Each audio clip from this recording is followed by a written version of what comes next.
Ternyata berita terkait bencana di Sumatera ini nggak cuma sampai di Asia Tenggara saja, Tribuners, bahkan kabar seputar bencana yang melanda sebagian pulau Sumatera ini terdengar hingga Arab Saudi sana. Jadi respons-respons dari berbagai tokoh ini tak hanya datang dari negara-negara terdekat saja, namun pemimpin Arab Saudi juga ikut menyampaikan duka citanya yang mendalam. Pada Senin 1 Desember, Raja Salman bin Abdul Al Saud menyampaikan duka cita mendalam kepada Presiden Indonesia Prabowo Subianto atas bencana banjir dan juga longsor dahsyat di Sumatera yang telah menewaskan ratusan orang dan memaksa ribuan warga mengungsi. Dalam pesannya, Raja Salman berdoa agar Tuhan bisa memberikan keluarga para korban terkait dengan kesabaran dan juga ketabahan mereka, memberikan kesembuhan bagi yang terluka, dan mengembalikan yang hilang kepada keluarganya dengan selamat. Tak hanya itu, putra mahkota dan Perdana Menteri Arab Saudi, Pangeran Mohammed bin Salman bin Abdulaziz Al Saud mengirim pesan serupa dan menyatakan bela sungkawa yang mendalam dan juga simpati tulus kepada Indonesia. Sementara itu, situasi di lapangan memang semakin memprihatinkan. Tribuners. Korban jiwa akibat banjir yang melanda pekan lalu kini meningkat menjadi lebih dari 500 orang.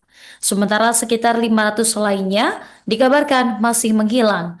Dan dari tim SAR, ini kabarnya memang masih terus berjuang untuk mencari area yang masih terisolasi. Kemudian terkait dengan bencana yang menimpa sebagian pulau Sumatera ini, nyatanya menggerakkan berbagai lembaga maupun kelompok untuk ikut menggalang dana, memberi bantuan kepada korban yang terdampak.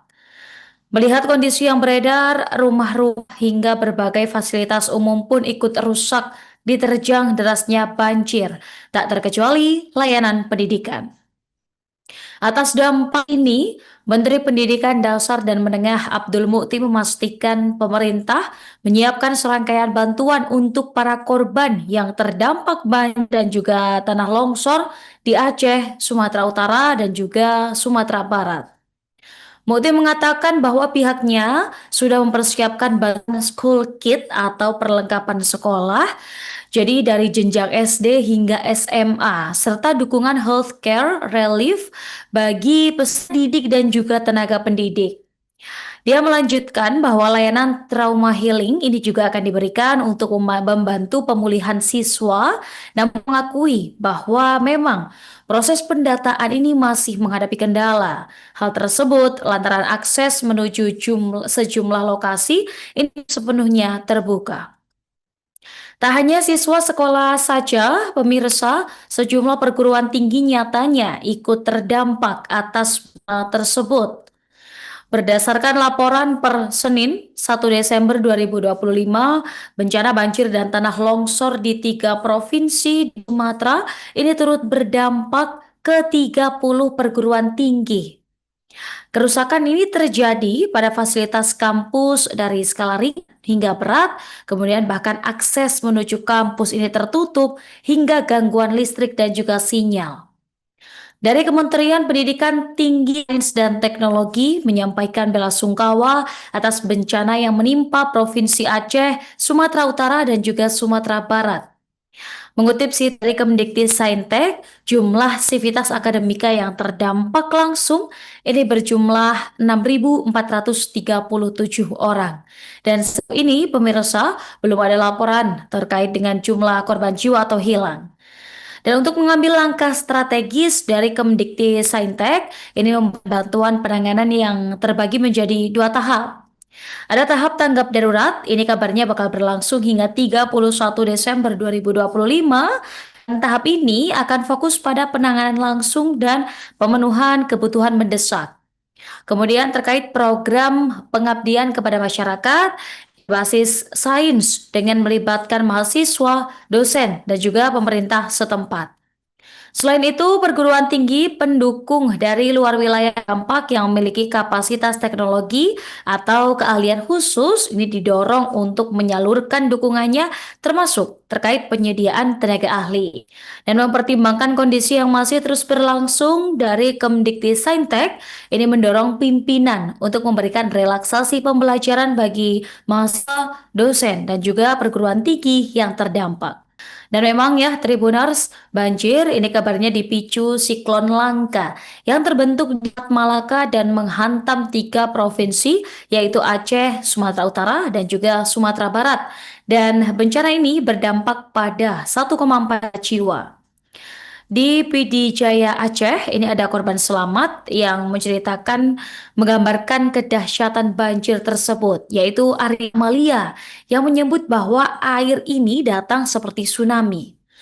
Menurut Arini, neneknya ini menyebut banjir kali ini sebagai yang terparah sepanjang hidupnya. Dari infrastruktur ini rusak berat, kemudian banyak jembatan yang hanyut, jalan-jalan tertutup lumpur dan juga gelondongan kayu. Di beberapa daerah, kabarnya bantuan makanan ini belum tersalurkan secara optimal, pemirsa. Warga ini mengaku belum makan selama 2 hingga 3 hari. Mereka mengeluhkan semuanya yang telah hilang, kemudian persediaan makanan di sana yang tengah habis, dan mereka mengeluhkan terkait bantuan yang memang belum sampai di sana. Bahkan kabarnya bantuan mie instan saja diperebutkan di masa yang cukup krisis ini di sana, Tribuners. Kemudian akses di tempat pengungsian ini benar-benar terputus. Bahkan kabarnya untuk mendapatkan sinyal dan air bersih, ini mereka harus berjalan beberapa kilometer dari pusatnya. Dan di Aceh Tengah, Tribuners, ribuan warga nampak mengantre di kantor bupati pada Minggu malam untuk menghubungi keluarga setelah otoritas setempat akan perangkat Starlink. Dan mereka kabarnya sudah menjalani 5 hari tanpa sinyal. Banyak yang berniat untuk menghubungi beberapa keluarga di Banda Aceh, bahkan kabarnya sampai sekarang masih belum tersambung. Nah, Tribuners, memang kita juga ketahui bersama berbagai video yang beredar di media sosial. Dalam banjir itu terdapat berbagai kejadian yang menjadi sorotan, seperti adanya gelondongan kayu yang ikut hanyut, kemudian berbagai jalan yang rusak, dan sebagainya. Dan tentunya hal ini memicu berbagai reaksi, terutama bagi kelompok-kelompok atau aktivis pemerhati lingkungan. Mungkin kalau dibandingkan dengan bencana tsunami 2004 Aceh, kira-kira bagaimana perbandingan kerusakan infrastruktur di sana, Tribuners? Download Tribun X sekarang, menghadirkan lokal menjadi Indonesia.